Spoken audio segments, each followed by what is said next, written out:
le roi Mohammed VI a souligné l'importance de développer des options de financement supplémentaires à caractère structurel au profit des pays africains confrontés au problème de l'endettement, que tout le monde s'accorde à considérer comme l'un des plus grands défis économiques. Dans une lettre adressée aujourd'hui, mardi, aux participants à la réunion de l'Assemblée africaine des ministres des Finances et des gouverneurs des banques centrales des États membres africains de la Banque et du Fonds monétaire international, qui se tient pendant 2 jours dans la ville de Marrakech, le monarque marocain a souligné que ces options de financement doivent reposer principalement sur la mobilisation de davantage de ressources locales. À cette fin, le roi a estimé dans ce message, lu par la ministre de l'économie et des finances Nadia Fattah Al-Aloui, qu'il faut lancer des réformes structurelles qui augmentent la rentabilité des systèmes fiscaux, l'efficacité des dépenses publiques et l'attractivité des investissements étrangers, en plus de développer des mécanismes de partenariat entre les secteurs publics et privés. À cet égard, le roi a précisé que les institutions de Bretton Woods, en coopération avec d'autres institutions financières régionales et internationales, peuvent apporter des solutions techniques et des formules de financement appropriées pour améliorer la situation de la dette des pays africains, en particulier ceux à faible revenu, soulignant que ces financements les solutions restent de nature circonstancielle. Compte tenu de l'ampleur de l'énorme déficit de financement dont souffrent les pays du continent, alors qu'ils font face à d'énormes besoins de financement estimés à des centaines de milliards de dollars par an. À cette occasion, le roi a souligné que l'endettement élevé et le phénomène du changement climatique constituent un défi majeur qui menace la stabilité des économies africaines et la pérennité de leur modèle de développement, notant que la transition numérique offre d'énormes opportunités de développement pour les pays africains, qui doivent être investis de manière optimale. S'agissant de la dette, le monarque marocain a indiqué que tout le monde s'accorde à dire qu'il s'agit de l'un des plus grands défis économiques auxquels sont confrontés les pays du continent africain. Non seulement en raison du fardeau croissant qu'elle fait peser sur les ressources de développement limitées dans la plupart des pays africains,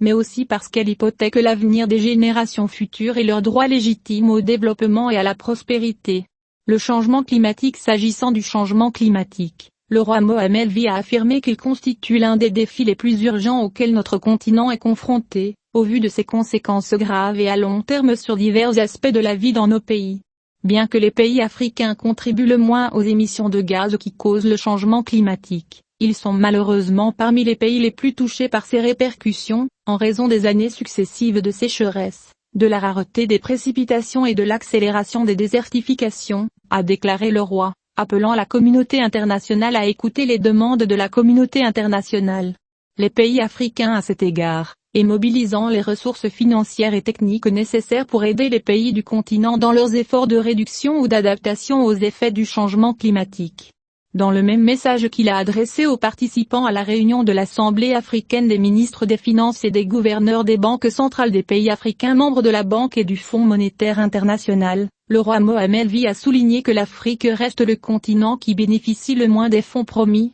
dans le cadre de l'accord de Paris sur le climat. En parallèle, le roi a appelé les pays africains à réorienter leur modèle de développement vers des modes de production et de consommation plus durables, en tenant compte des contraintes imposées par le changement climatique, tant en termes de volume de ressources naturelles disponibles que de nature des options économiques. Poursuivi. La numérisation. Une option économique. S'agissant de la transition numérique, le roi Mohammed VI a affirmé que le numérique constitue une transformation structurelle dans notre approche du monde qui nous entoure, car il permet le développement de nouveaux modes de production et de consommation, qui créeraient plus d'emplois et seraient une source de revenus accrus. Opportunités d'investissement. Dans le message lu par le ministre de l'économie et des finances, le monarque marocain a ajouté que les médias numériques constituent des canaux distincts pour élever le niveau d'inclusion financière et élargir le champ de la couverture sanitaire et sociale. D'autre part, Mohammed VI a souligné que la numérisation, en tant qu'option économique, nécessite la mise à disposition de compétences humaines suffisantes et compétentes, et le dévouement de cette culture aux différentes couches de la société, avec le développement d'infrastructures techniques capables de suivre le développement rapide de ce secteur. Sur cette base, le roi a appelé à accélérer le rythme de la numérisation de nos sociétés africaines, à combler le fossé dans ce domaine avec les pays développés et à récolter les fruits du boom numérique auquel le monde assiste, notant que relever ce défi nécessite de fournir les ressources financières et humaines nécessaires, et de mobiliser les compétences humaines africaines, pour apporter des solutions numériques adaptées aux particularités culturelles et sociétales des pays du continent. Coopération internationale. Le roi Mohammed V a souligné qu'il était plus urgent que jamais de renforcer le soutien et la coopération internationale pour permettre aux pays africains d'atténuer les répercussions de la spirale inflationniste dans laquelle l'économie mondiale est entrée et de renforcer leur capacité à résister aux chocs extérieurs. Il a souligné qu'au moment où le monde se préparait à surmonter les répercussions de la pandémie de Covid-19,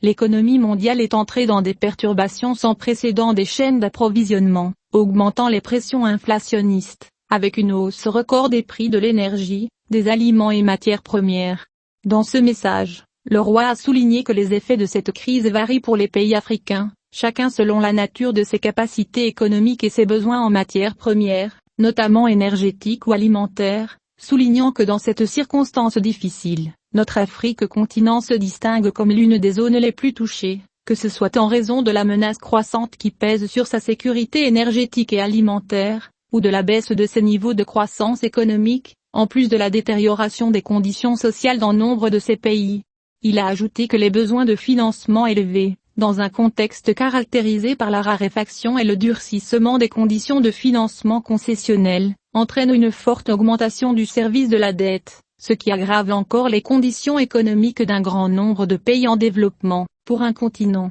Après avoir relevé que de nombreuses économies des pays du continent se caractérisent par leur faible diversité et leur forte dépendance aux exportations de matières premières, le roi a expliqué que ces économies souffrent de la dépendance de leur secteur agricole principalement aux fluctuations climatiques, en plus du manque de bénéfices de leur immense richesse démographique. Afin de remédier aux déséquilibres et aux carences, le roi a jugé nécessaire d'intensifier les efforts en mettant en place des programmes de développement globaux, avec des objectifs clairs et des mécanismes de financement innovants, notant que ces mesures devaient placer le citoyen africain au centre de leurs préoccupations, et dépendent, en premier lieu, des opportunités d'investissement pour l'intégration économique entre les pays africains, et pour s'engager activement dans la dynamique de transformation numérique et de transition énergétique que le monde connaît aujourd'hui. D'autre part, le roi a souligné les progrès accomplis sur l'audace de la zone de libre-échange continentale africaine, ZLECAf, qui constitue une preuve supplémentaire de la capacité du continent à renforcer son intégration économique selon une vision commune.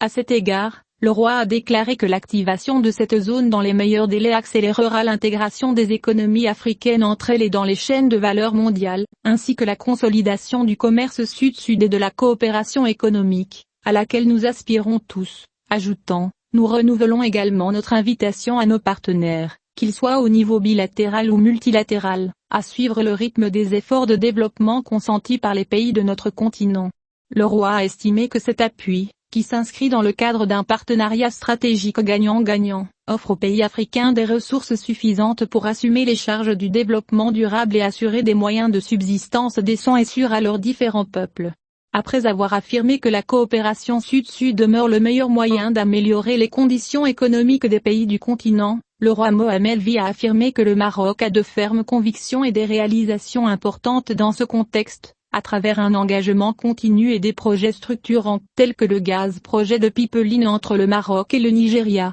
qui devrait contribuer à améliorer radicalement la sécurité énergétique d'un grand nombre de pays africains.